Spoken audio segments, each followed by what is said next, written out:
Hello and welcome to Cambridge Skeptics Live. We're having a special Saturday event because we have an international, that side for me, international guests today, all the way from Australia. So Cambridge Skeptics are a not-for-profit community organisation for the promotion of positive skepticism, critical thinking, science and all that stuff in the Cambridge area and beyond. And tonight we are delighted to welcome Dr. John Cook here to talk about science denial. And so I will hand over to you, John, to introduce yourself and kick things off. Great. Thanks very much, Andrew. Thanks for the invitation to talk. I'm in Melbourne, Australia, so coming from the other side of the world and in the evening. What I'm going to talk about is my research into countering misinformation. I started by looking at climate misinformation and then found that the solutions to climate misinformation actually can help solve the same issues in misinformation across any topics, science misinformation or even broader than that. And so I'm just going to kind of take you on a sort of a research journey and then how I tried to apply the research in practice, actually developing projects operating in the real world. So let me jump into my slides. The first thing I wanted to talk about was actually someone else's research, and coincidentally, it's a researcher based at Cambridge, Sander van der Linden. I think he might have been at Princeton at the time that he did this research, and he did it with a couple of American researchers, but including Ed Maybach, who was my boss when I was based at George Mason University in Virginia. What Sander did was he was exploring, can you counter misinformation about climate change through inoculation? And I'll explain what that is in a moment. But first, let me just talk about what the misinformation was. What he did in his experiment was he basically took all the participants in this experiment and divided them up into groups. And one group, he showed them accurate information about climate change. Specifically, it was about communicating the fact that there was overwhelming consensus amongst climate scientists that humans are causing global warming. For another group in his experiment, he showed them misinformation that cast doubt on the consensus about climate change. And he wanted to measure what happens when people are shown these different messages. And this is basically what happened. This shows the change in people's climate perceptions. And the first bar here in this bar chart is the group who were shown the consensus, the 97% consensus information. And it confirms what you would think. Showing people facts, accurate information has a positive effect. The second group was shown just the misinformation. And again, this shows what you would expect. Showing people misinformation has a negative effect. It reduces their perceptions. But the third group was shown both together, the fact and the misinformation combined. And what they found there were the two cancel each other out. And what this tells us is that when people are presented with conflicting pieces of information and they have no way of resolving that conflict, then misinformation can cancel out facts.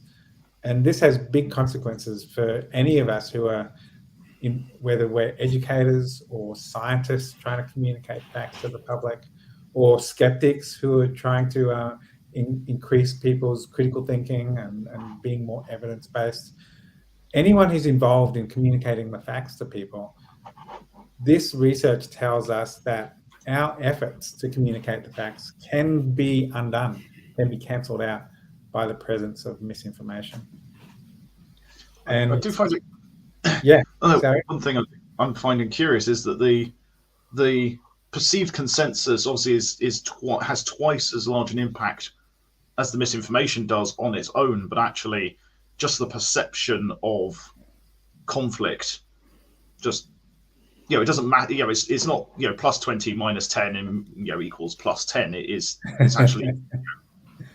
Yeah, exactly. It's not that the misinformation is just as potent as the facts. It's just the mere presence of the misinformation can be enough to cancel out the facts. And that's a really good point, because it means that misinformation doesn't have to be coherent or based on evidence or even necessarily persuasive. It just has to exist, and then that can plant that seed of doubt, so that people are thinking, well, they say this, but the other people are saying that, and I don't know which is true, so I'm just going to disengage.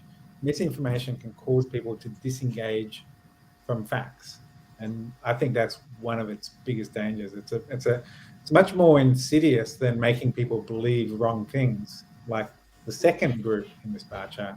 But that cancelling out effect, I think, is potentially even more damaging. So what Sander van der Linden was really trying to do, though, was not just explore how misinformation can be damaging, but what can we do about it? And for that, he turned to inoculation theory, which is a branch of psychological research, which takes the idea of vaccination and applies it to knowledge. What inoculation theory does, and it dates back to the 1950s. Technically, it dates back to Socrates. What Socrates was talking about was essentially inoculation theory, the way he talked about critical thinking and arming people with understanding the arguments of misinformation. But the modern version of inoculation theory basically takes that idea of vaccination, where you expose people to a weakened form of a virus, and that builds up their immunity so that when they encounter the actual virus, they're less likely to be infected. In the same way, when you expose people to a weakened form of misinformation, that builds up their cognitive immunity so that when they encounter the actual misinformation, they're less likely to be misled. So what Sander did in his experiment was he showed them an inoculating message before showing them the fact and the misinformation. And this is just an excerpt of the inoculating message. What I mean by delivering the misinformation in a weakened form is it explained the different ways that the misinformation was misleading. For example, it was an online petition, this global warming petition project, which meant that there was little quality control, and there were a lot of fake names, Star Wars characters, MASH characters, people who'd been dead for many years. 31,000, which was the number of people in this petition, seems like a really big number, but the actual number of people who had a science degree in the US numbered in the millions. So it was actually less than a tiny percent of the total number of science graduates. And lastly, because anyone with a science degree could sign this petition, it meant that most of the people, almost all of them, had no actual expertise in climate science. They had degrees in computer science or veterinary science, medical science, engineering, but less than 1% of the people who had signed this petition had climate expertise. What they found was when they inoculated people before showing them the misinformation was mostly neutralized, and the facts were able to have a positive effect again. Now, at the same time that van der Linden and his colleagues were doing this experiment in the Northern Hemisphere, I was actually in Australia doing my PhD, conducting an almost or a very similar type of experiment. Neither of us had any clue what the other group were doing. And my research was also looking at inoculating people against misinformation about climate change, and even using the same climate misinformation. It turns out this is actually one of the most potent and effective forms of climate misinformation. Like, I actually tested different climate myths over the course of my PhD, and this one got the biggest effect. So that's why I think both of us happen to be concentrating on it in our experiments. And so I was testing, can you inoculate people against this myth? But I took a slightly different approach through the other experiment. Hang on. But firstly, again, with my experiment, I divided people into groups. One group was shown just misinformation, and the other group was shown an inoculating message plus misinformation. Here's what happened when people were shown just misinformation about climate change. The vertical axis here is the change in climate perceptions, again, same as before. But in this case, it's a little bit different. The horizontal axis here is political ideology. So people to the right are more right-wing, people to the left are more left-wing. So what this tells us is climate misinformation has a disproportionate effect on people who are politically conservative. That's not to say that all misinformation has that effect, but climate misinformation does. And would the hypothesis be potentially that because it aligns with some pre-existing values that group might have, and potentially you could see a reverse effect if there were like maybe more natural holistic value types of misinformation that might align with the left side of the spectrum, we could see a reverse trend. Yeah, exactly. When misinformation or any type of information aligns with people's values or their beliefs or their identity, whether it's their personal identity or their social identity, people are just more conducive to those messages. They're more likely to believe them and they have a bigger effect.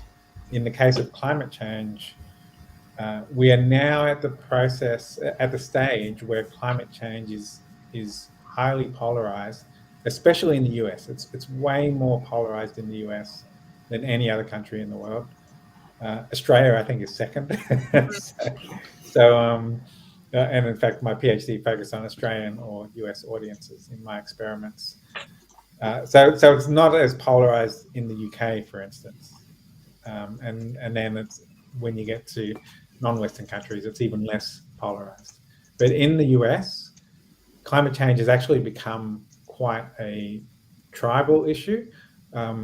The tribal in the sense of what political group you belong to. The biggest predictor of attitudes about climate change in the US is who do you vote for? It's political affiliation, which when you stop and think about it is a little bit bonkers, because why would who you vote for have any connection to your opinions about the greenhouse effect or the carbon cycle? Yeah. They shouldn't be connected at all, but they're very highly connected. It's the biggest predictor, more than education or age or even science literacy levels. Huh. I mean, surely it's more around like who you're listening to and whether or not you believe what you're hearing, rather than like if you're a mega person, then all of these people are just trying to control you and take away your freedoms and blah blah blah blah. But Fox News says it's not happening. Continue to drive your 2 mile per gallon mega truck wherever you like. It's certainly who you listen to, where you got your information from is a big factor.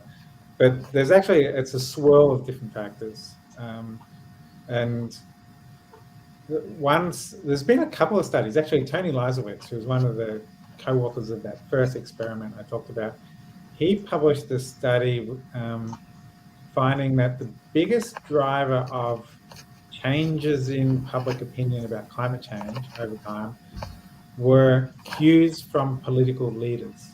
So what political leaders were saying about climate change was driving public opinion, which is a real shame that it wasn't the scientists that was driving public opinion. It was the politicians who would say things about an issue because it served them politically, not because it was factual. And that really comes back to the dynamic that humans are social animals. We're highly influenced to a degree that we don't even realize by social cues and social norms, peer pressure, and the social group that we identify with, what we think they believe, has a really strong influence on what we believe.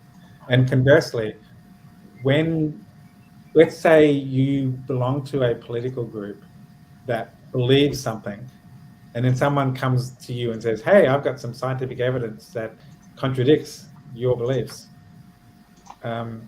it's really hard for you to accept that scientific evidence because you would then be going against your social group, and then that would come at a social cost for you. So while on the one hand it is irrational to ignore scientific evidence, on the other hand, there is a kind of rationality to rejecting evidence if it would come at a personal cost to you or a social cost. I'm not saying that it's the right thing to do, but that helps understand why people might reject scientific evidence. Well, and so many social groups have inbuilt mechanisms to, like, prevent people leaving the group or to ostracize people who can make the cost of leaving very, very difficult. And like from a Darwinian perspective, that's why those social groups, persist, and because they have those sort of self-preserving mechanisms.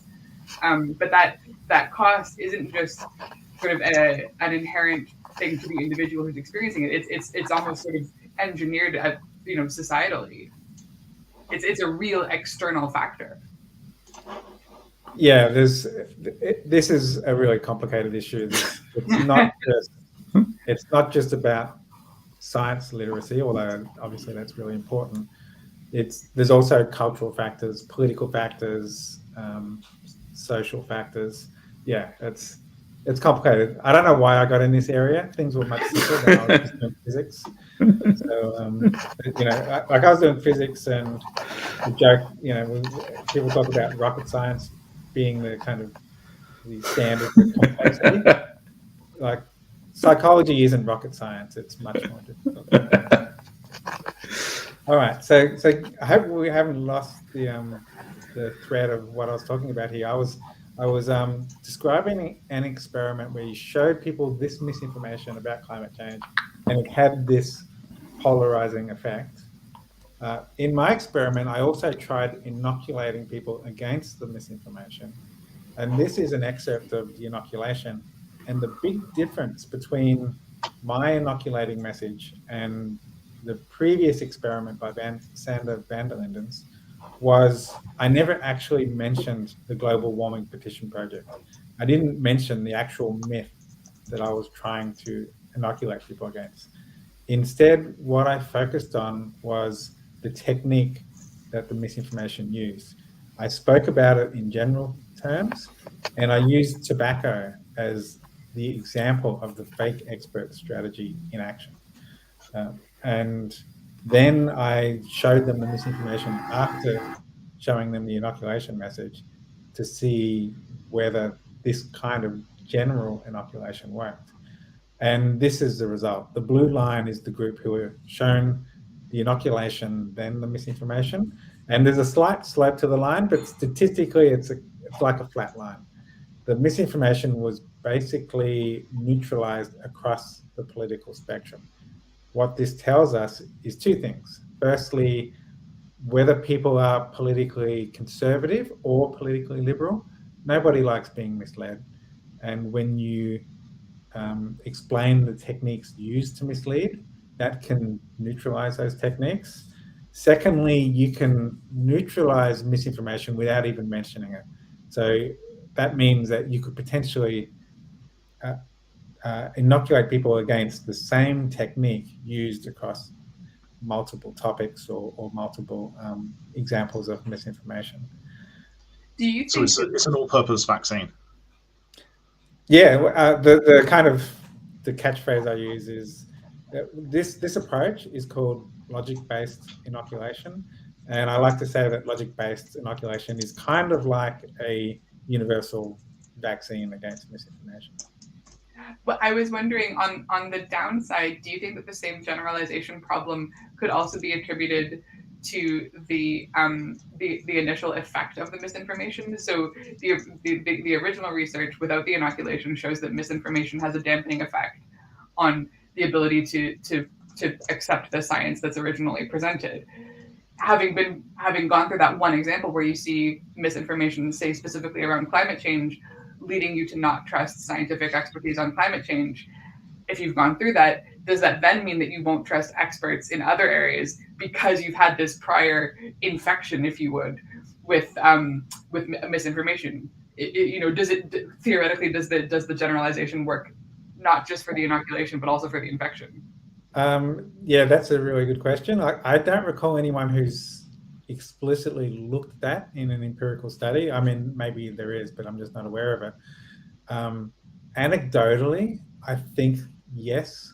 Like historically, what we've seen is climate misinformation has been going since the early 1990s. So we're, several decades of climate misinformation, and a big chunk of that misinformation is about attacking scientists and attacking climate science in general, and just building distrust of science. And in fact, even before that, the tobacco industry were doing the same thing. Like they were funding these very cynical misinformation campaigns where their goal was to cast doubt on tobacco, like research into the health impacts of tobacco. But to kind of cover their tracks, they funded misinformation targeting all these different scientific topics, with tobacco just being one of them, as a way to kind of throw science under the bus more generally. Like it's a horrifically cynical exercise. Then you have decades of climate misinformation. And then what we saw over the last few years was when the pandemic hit, it seems like, at least this is my perceptions, and again, this is more anecdotal than rigorous scientific kind of analysis, but it seems like the ground had been softened. All the building of distrust of scientists through misinformation about climate change and other issues has created this fertile environment for conspiracy theories to flourish and science denial about vaccines and COVID research to also flourish. So I would say that yes, I think that it can flow into other areas. And in fact, there is one study that comes to mind. Stefan Lewandowski, based at the University of Bristol, he has done research exploring conspiracy theories. And I think he's a great scientist, but I think probably his greatest talent is very catchy titles to his. That's a good talent to have. Yeah. I think that's probably, he was my PhD supervisor, so I'm trying to emulate him, but obviously he's the master. And I think he had a paper about, I think the title was something like "Conspiracies of a Feather Flock Together" or something like that. The idea being that when people believe one conspiracy theory, they're more likely to believe other conspiracy theories in unrelated topics. So I think there is a flow-on effect. Very cool. So let me jump to the next thing. So yeah. Well, sorry, just before we do move off of that, one thing that I was curious about is that I mean, you looked on the kind of the generic, you looked at this generic sort of inoculation. There was also the check before, but or the study that was being done in the US. And one of the things that I found not curious and maybe not even surprising, but important, was that the kind of the prep, the pre-work, the inoculation has to come before the misinformation. It's not good enough to say, oh, there was a petition of 31,000 scientists that said this. By the way, most of them probably aren't real, or aren't to be trusted, or aren't valid, or whatever. Like it sounds like you have to, like, if you don't do it first, the kind of the qualifying statements or the inoculation coming after the fact might well bounce off, because actually the information has already been incorporated into their identity, or it's much harder to treat the disease once you actually have it.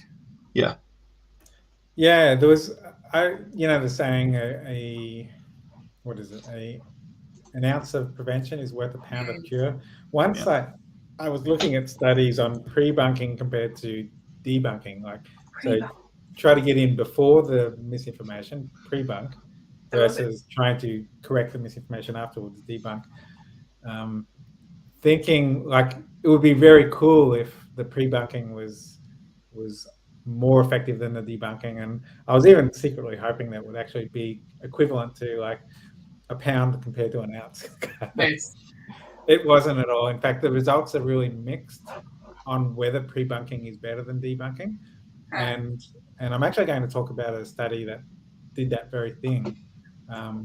There's not as much research into pre-bunking and debunking as I would like. There's only really a handful of useful study that directly compare them, but I don't think you can definitively say that pre-bunking is better. But my study, which I'll talk about in a minute, does offer some insights into the comparing the two. Any other questions before I jump on? No.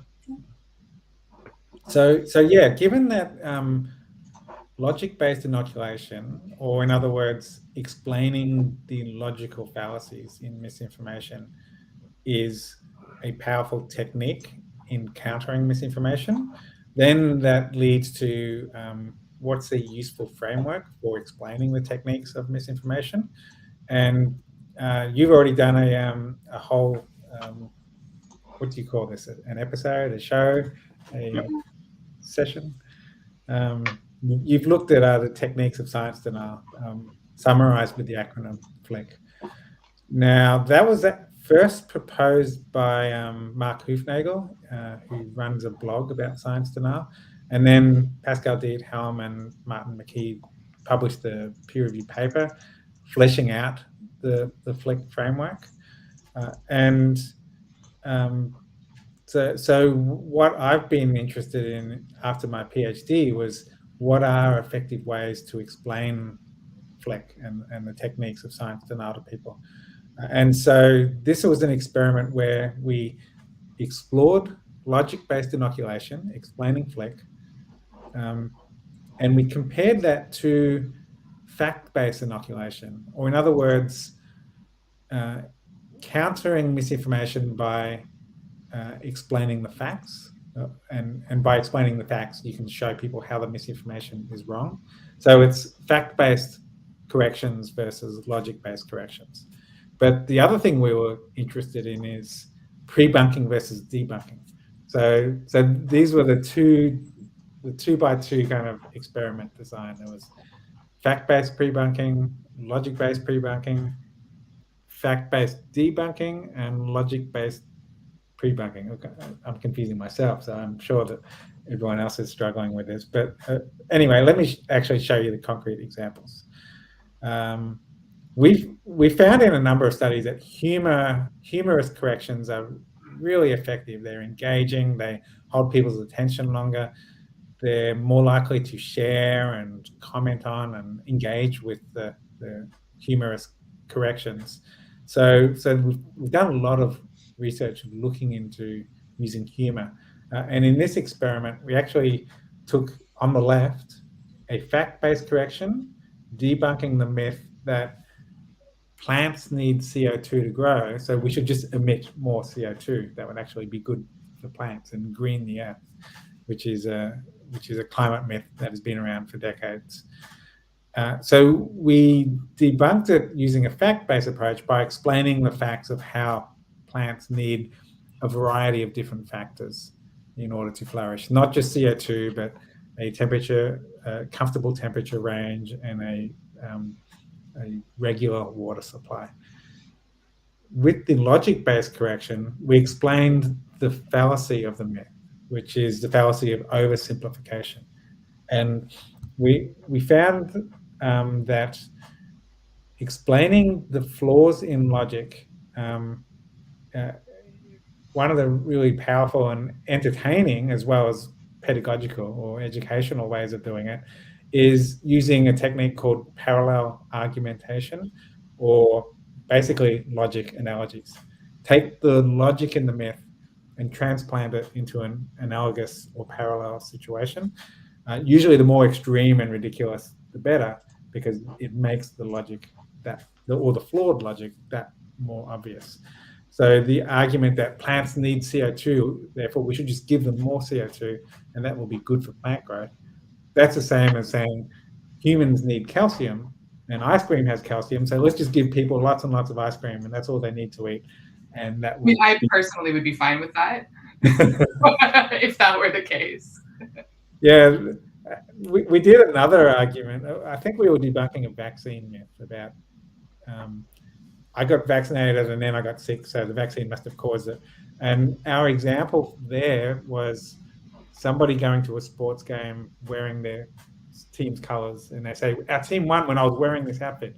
I have to wear the same outfit every time our team plays, and then we'll always win. Yeah, as an example of flawed logic. And my wife was saying, people actually believe I know, that? that's what I was going to say. So, yeah, if it's a sympathetic extreme example, then whether loving ice cream or, sports fanatics, that could be problematic. So that, I guess that brings me back to the more extreme, the more ridiculous the example, the better it is. I think it just makes the logical flaw more concrete for people. And for me, a big light bulb moment was realizing that this technique is used by late night comedians every night. Like they will be debunking something that some public figure said that day. And I say, here's what they said. And that logic is just like being in this situation and give an extreme, ridiculous example. And everyone laughs. They can see how the original logic was ridiculous. It's very entertaining and engaging, but it also is a very accessible and concrete way to explain logical flaws. There is that's a very interesting sort of use case. No, example. In terms of sort of the late night comedy example, just because I was reading a book a couple of years ago on the use of satire and how much of an impact that has in terms of holding politicians to account. And there is an interesting element that actually there's a lot of satire that people will think, oh yeah, that's showing the other side, and actually the other side are not affected by it at all.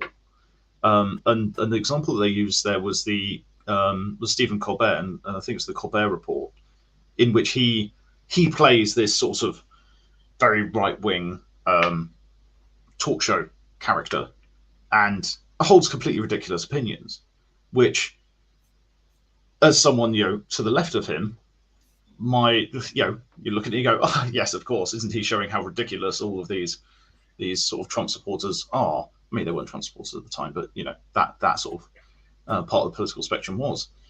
But actually, if you poll the people in those areas, they're like, yes, well, of course, he's supposed to be a caricature of us, and this is what the left actually believes that we think.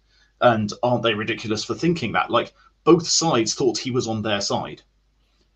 And it didn't have it, like, in terms of like actually helping sort of move things, he didn't have that much of an effect. And so I think there is an element of, like, these logical fallacies are ridiculous, and from your research, I'm sure they do work. But there is also an element, presumably, where you could go too far, where it seems like too much of a caricature. It seems too ridiculous to land. Is that something you've? The joke is people can make fun of your attempt to make fun of them. Yes. Yeah. Is there? I don't know if that's something that you've seen or looked into. Yeah, humor is the more I dig into it, the more complicated it gets.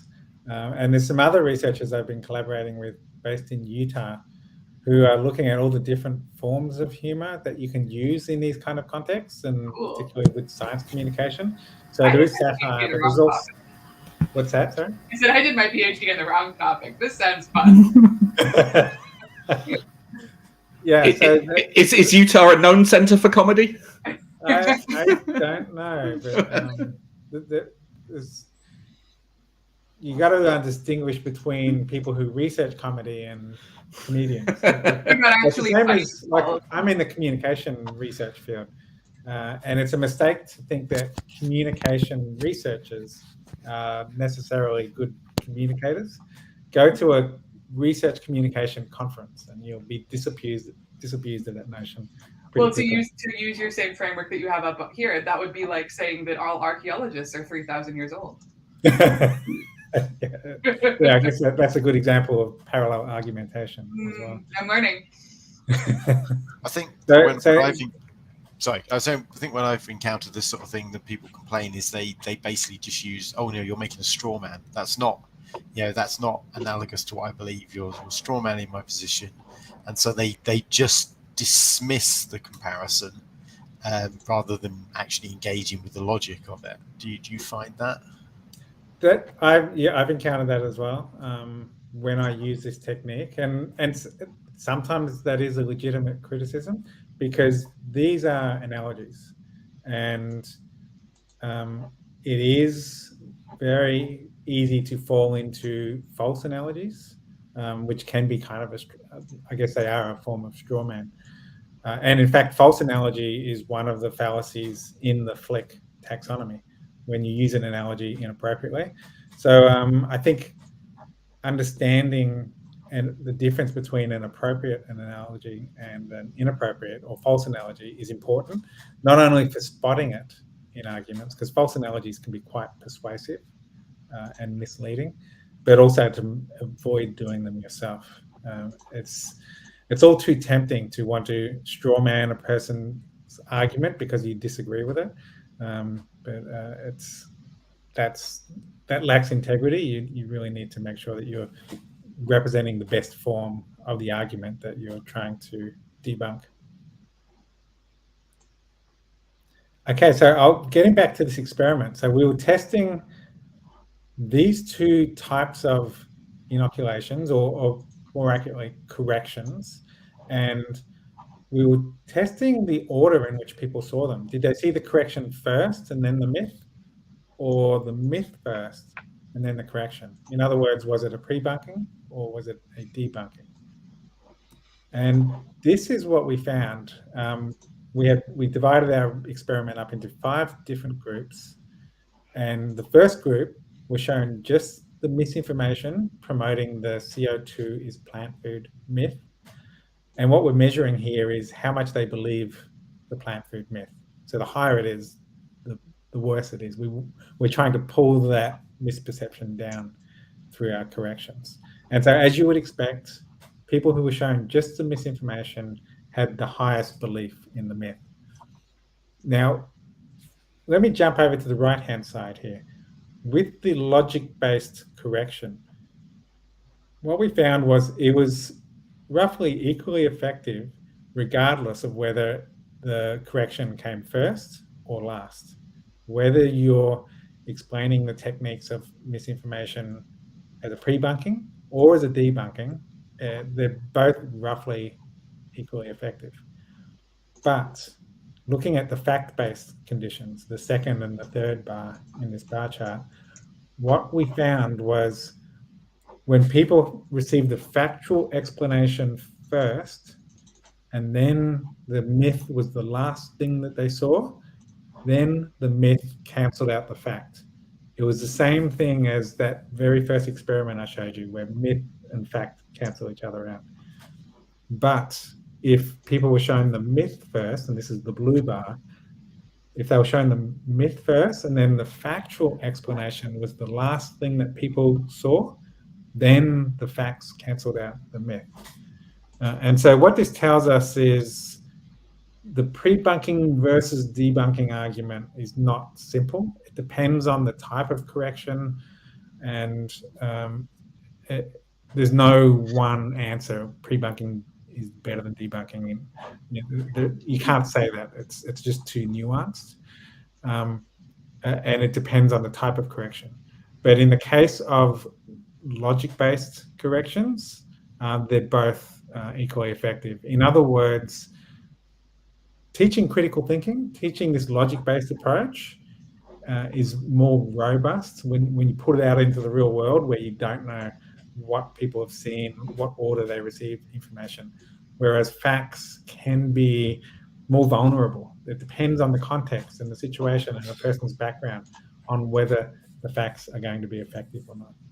And I was just going to ask, can you remind me again what the difference is between the fact-based approach and the logic-based approach? Like, would it be like climate change is wrong because of this fact versus like in general, the fake experts are used to misinform people? Is that the difference? Yeah. So fact-based. Oh, okay. Fact-based shows how the misinformation is wrong through factual explanations.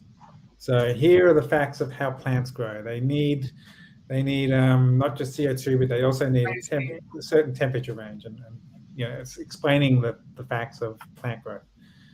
Logic-based is about here is a technique of misinformation, oversimplification, and then using an analogy to explain how that fallacy, how that fallacy is a misleading argument.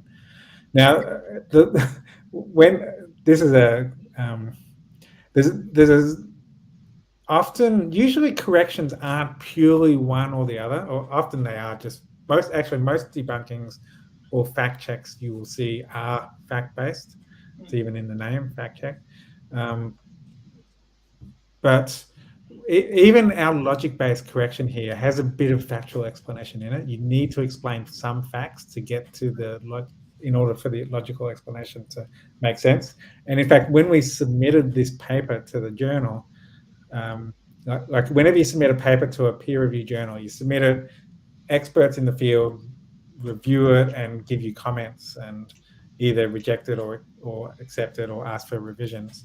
In this case, our first draft, we use the terminology fact-based and logic-based, and they criticize that, the reviewers, by saying, well, it's not, there is a bit of a mix, you know, the fact-based or the logic-based did have some facts in it, and they asked us to change it to fact-focused and logic-focused as the terminology, which we did, but I kind of hate it. So I've kind of, you got to leave the reviewers something to pick on. You have to pick what hill you're willing to die on. Exactly. And based versus focused was not a hill that I was willing to die on. So anyway, yeah. So hopefully that answers your question. Anyway. Yeah. Thank you. So I think the point is, increasingly over time, my empirical research has been funneling me towards this logic-based, critical thinking-based approach to countering misinformation. And that, again, leads me back to Flick. You need to explain the techniques used to mislead in order to build public resilience against misinformation. So over the last decade, I've been taking this Flick framework that Mark Hufnagel proposed and Pascal Diethelm fleshed out, and I've been building a taxonomy of all the different sub-fallacies and different rhetorical techniques and traits of conspiratorial thinking, because you need to be able to be familiar with all of these in order to spot different techniques of misinformation. So, like over the course of this conversation, we've talked about false analogy, which is right down the bottom in the middle. Strawman is in the bottom left corner, and in fact, I guess the funny thing about informal fallacies is they are a bit fuzzy, and in a way, a false analogy can be a straw man. So often there's overlap. False balance down the bottom center right is also like fake debate, which is why I use the same icon, with fake debate being in the top left, one of those red icons. So it's a little bit fuzzy, but the important thing is being familiar with these techniques helps people be able to spot the techniques in misinformation and be more resilient or less vulnerable to being misled. Now,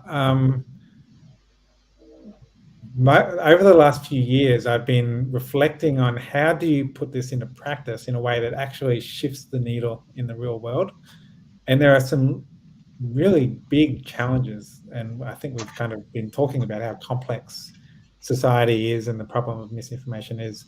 And I've been grappling with that complexity and ways to solve it myself. And my focus has been on the issue of climate misinformation, but I think this applies to a lot of different topics. And the three big challenges I've been thinking about are, one, psychological, like to learn all these techniques and internalize them deeply enough that you can actually spot them out in the wild. Watching someone argue something on TV or in a conversation or on social media, to be able to spot those techniques in real time, that's hard. Critical thinking is hard, and our brains are hardwired for fast, instinctive, instant thinking. That's the vast bulk of our thinking, is fast, effortless thinking. while critical thinking, while we can do it, is difficult, and our brains struggle to do it. That's not saying we're stupid. That's just how our brains are hardwired. Well, we are kind of stupid, but anyway, that's the human condition. The second challenge is structural. Often, society consists of siloed communities who, as was mentioned earlier, different communities get their information from specific sources, and so it's often really hard to reach these siloed communities because they have their own trusted sources of information, and that's just gotten even worse. With like cable television, and people can just kind of pick whatever TV channel or cable channel they want to get their information from, and then social media, which takes it up another notch by creating all these algorithms that deliver information that is intended to, like, the point of social media, the way their financial models work is it's based on engagement. The more you click and like and engage with content, the more money they make. And so they deliver content that maximizes the odds of you clicking and interacting with content, and you interact with content that resonates with your beliefs. So the algorithms increase the echo chambers around these siloed communities. The third challenge, staying online till 3 a.m. in the morning arguing with someone over something is basically their dream scenario. Not looking at anyone, Andrew.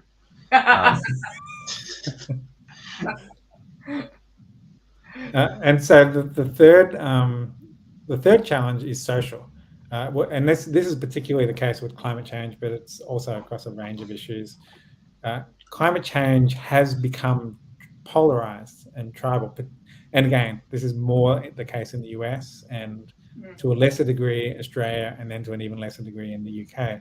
But there is that degree of polarization which makes it hard for messages not only to get to people, but even if you are able to get it to them, for them to be receptive to it. So I've been struggling to get over these three challenges, and kind of stumbled almost by accident upon a possible solution to all good.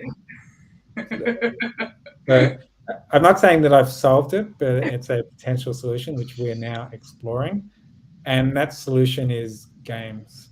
So I think it was December 2020 we developed and released a critical thinking smartphone game, Cranky Uncle. And the idea of the game, well, firstly, the game takes all the research I talked about and other studies we've done into psychology, critical thinking, logic-based inoculation, humor, and it gamifies it all. And the idea of the game is that your goal is to become a science-denying cranky uncle by learning Flick, learning all the different techniques of science denial. And the way it does that is in two ways. Firstly, Cranky Uncle explains all the different ways that he denies science, and the game uses those parallel arguments. Here's actually, we're talking about absurd examples. So one climate myth is, and you hear this every winter, it's called "What happened to global warming?" That's the same logic as saying it's dark, what happened to the sun? Like the sun doesn't exist. It's the same logic, and it's the same fallacy of anecdotal thinking or cherry picking, not looking at the full picture. So the Cranky Uncle game explains the techniques of Flick, and then the important thing is it gets people practicing critical thinking. It shows them examples of misinformation, and that they have to identify which Flick technique is in that example. And then it repeats that over and over and over again. It uses all the tools of gameplay. You collect cranky points, you level up. As you level up, your mood gets crankier and crankier. You start agreeable, then you get huffy, then you get peevish, and the mood just gets crankier as you get further into the game. And the idea is just using those gameplay tools to incentivize people to keep playing and get further into the game, because the more they play, the more they practice critical thinking, and the more the task of spotting misinformation changes from being this difficult, slow thinking, critical thinking task, and it becomes more of an effortless, quick thinking task that you get quicker and easier at spotting misinformation. Laying down those pathways so that it's nice and easy. Yeah. So I actually introduced the app to my students, my critical thinking students, last week. Amazing. And it went amazingly well. They loved it, and they have been coming up with the concepts in the discussions we've been having since, referring back to the Flick model. So it really works. I was also thinking of I've got a team building activity coming up with one of my teams, and I was like, this we should do this. Like, we're all already like scientifically trained, but I think that it would be really, really useful for us. That's great. I'd love to hear more about how the students, I guess, interacted with the game and talked about it. So sorry. So the first challenge I was talking about was that psychological challenge of critical thinking being hard, and how repeated gameplay can make critical thinking easier. The second challenge was siloed communities. How do you reach groups that otherwise wouldn't reach? And I struggled with this in the first month that we released the game. All the early adopters of the game were the type of people who followed my work on Twitter or on social media. They weren't the people who needed this kind of game the most, because they were already engaged with climate change or critical thinking or misinformation and kind of knew a lot of this anyway. Then we started promoting the game to educators. And because I was based in the USN and we were promoting it mostly to US educators, we found that it has been mostly adopted in the US. And the thing is, and the blue and red represents either K-12 or like middle school, high school versus tertiary or university level. I always forget which is which. I think blue is K-12 and red is universities. What struck me here was the game was being used in red states and blue states, and reaching people that I otherwise would never be able to reach directly myself. And so I think that developing a game that was interactive and engaging was exactly the type of thing that educators are looking for, because they're looking for engaging, interactive educational resources to use in the classroom. And so I think that is how a game can help overcome that second challenge through the classroom. As for the third challenge of climate change being tribal, we are yet to really explore that, how to overcome that. But my suspicion, and again, this is more a gut instinct more than actually rigorous science, but my suspicion is that a game that you can turn into a contest could help apply all those tribal instincts to motivate people to become better critical thinkers. If you get one group competing against another group, their tribal instincts will motivate them to play the game and get better at spotting fallacies and be better critical thinkers. And the tribal instincts that normally motivate people to be skeptical about climate change could actually help motivate them to become more resilient against climate misinformation. But that's on the future horizon at this point.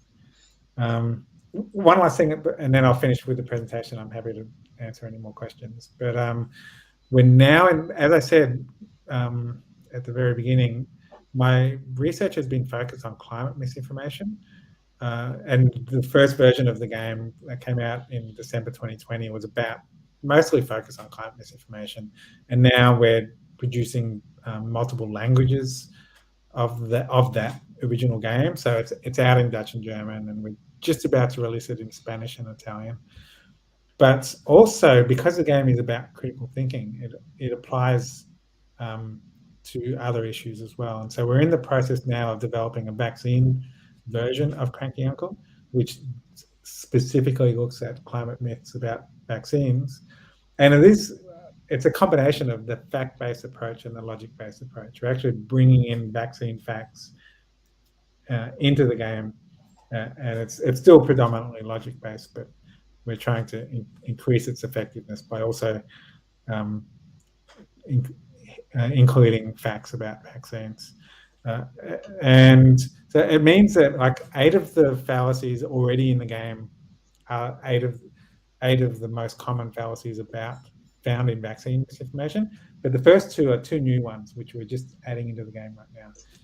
Appeal to nature and post hoc, which is the full phrase is post hoc ergo propter hoc, but I'm trying to do a shorter version of that so that it's not hitting people with too much Latin. I might stop there. People are welcome to find out more information about either the game or my research at crankyuncle.com, and a whole bunch of YouTubes explaining critical thinking and the research into misinformation.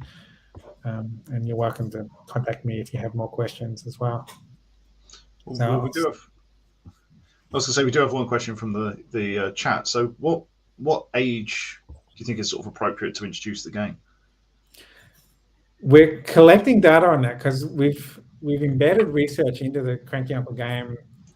At the very start of the game, you can participate voluntarily in research, and then if you get to the end, then it repeats the quiz. So we're measuring how good the game is at increasing people's critical thinking. And because it's being used in classrooms, we're getting a lot of data across different ages. Firstly, we found that the maximum, like the age that is mostly using the game is 17. So there seems to be it seems to be used mostly in senior high school. And I've also been looking at how well students, or not students, just people of different ages perform.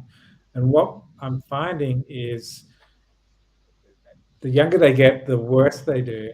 And then there's this very steep curve, which seems to kind of peak at around 15 to 17. So my instinct, and we need to collect more data on this, but my instinct is that it is that sort of high school 15 to 17-year-olds is where the game kind of comes into its own. Once you get older than that, you start to get a bit of a ceiling effect. So that probably says something quite interesting about our development of critical thinking skills. Yeah. When that starts to develop. Well, and actually before actually no, maybe it was during the stream or it was before the stream, but Andrew was talking about the moment when you realise your parents don't know everything. And of course, there aren't really, well, to the best of my knowledge, there aren't 7-year-olds going around going, my parents don't know anything. Jeez. No, their parents know everything. They know their parents know everything. As do their teachers, as do every other sort of significant adult in there. I hope Andrew's parents aren't watching, or you've just dropped him in it there. But My mum will watch later today, she said, so I'll be in trouble then. No, but all children experience that. To save Andrew, all children experience a moment where they realize their parents don't know everything. Well, yes, but surely you have to have passed that landmark before you can start then parsing, different adults' statements. Yeah. Like you have to. There has to be uncertainty in what you're hearing from authority. For the ability to question. Yeah, that's what I mean. That's a better way of putting it. Yeah, one thing I often say is when you learn Flick, don't use it on your partner. I don't know whether that same rule applies to your parents. What if we're both on the call? What do we do then? What if we're both into it? Then what? I'm not going to be held responsible for any family breakups. So if you're both doing it, you make it a competition. Who can get the best score? Yeah, well, that could be another way that cranky contests could work. You compete against your parents. Yeah. Okay, well, thank you very much, John. That was really interesting. And you've already sort of plugged your website and everything. I think Chris has a copy of your book as well, so you just wave that around so people can pick up your book. And obviously, go and download the game. I'm planning on doing that, giving that a go. So, yes, teachers, get the teacher guide. Use it in the classroom. The right way up. So yes, thanks for that, Chris. Coming up, we haven't got anything worked out for the next show yet. That's going to be a surprise to us as well. I'm sure we'll come up with something before the time, but because of that, I thought I'd outline some of the upcoming events we have. So on the 7th of June, we have Dr. Steve Barrett coming to talk to us about misconceptions people hold about the universe, which should be very interesting. The week after that, Faye Skelton is coming to talk about the making of the murderer effect, which is looking at why people confess to crimes they didn't commit. So I do actually have to change her surname to Skeleton because yeah, it's very close and it would be on brand. So. Okay. And then on the 19th of July, so a little way off, we've got Rosie Campbell coming to talk to us about AI research, which should be very interesting. I know it's a topic that Sam's interested in. So, that's what we've got coming up. So thank you very much for joining us. Thanks again to John for joining us from Australia. I know it's getting late in the evening over there now. You probably want to relax. Thank you, everyone, and we'll see you next time. Bye. Bye.